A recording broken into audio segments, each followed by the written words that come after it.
خبریں عالمی منظرنامے سے۔ امریکہ کی جانب سے پاکستان میں ہونے والے حالیہ دہشت گرد حملوں کی مذمت کی گئی اور دھماکوں سے متاثرہ خاندانوں سے دکھ اور ہمدردی کا اظہار کیا گیا ہے۔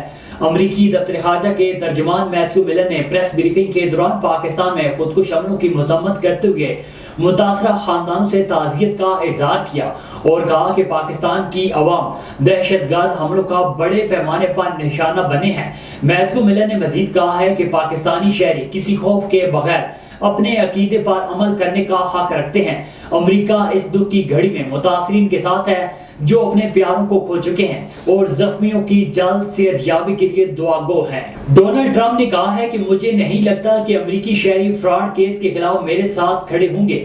ڈیموکریٹ میری وائٹ ہاؤس میں واپسی کو ناکام بنانے کی کوشش کر رہی ہیں۔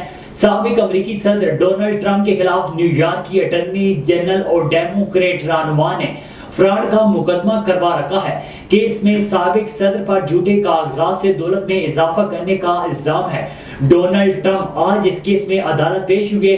نیو یارک کی عدالت میں فراڈ کیس کی سماعت میں وقفے کے دوران گفتگو کرتے ہوئے سابق امریکی صدر ڈونلڈ ٹرمپ کا کہنا تھا کہ میرے خلاف یہ جھوٹا الزام عائد ہے۔ انگلینڈ میں آکسفورڈ شائر کے شمال میں دھماکہ ہوا جس کے نتیجے میں وٹنٹی، برفورڈ، چپنگ نارٹن اور ملٹن ووڈ میں بجلی بند ہو گئی۔ غیر ملکی خبر رساں ادارے کے مطابق دھماکہ فوڈ ویسٹ ری سائیکلنگ پلانٹ میں بجلی گرنے کی وجہ سے ہوا۔ آسمانی بجلی گرنے کے باعث بایو گیس ٹینک پھٹ گیا اور آگ لگ گئی۔ قانون نافذ کرنے والے اداروں کو کہنا ہے کہ دھماکے کے بعد آگ کے گولے نے آسمان روشن کر دیا، تاہم کوئی جانی نقصان نہیں ہوا۔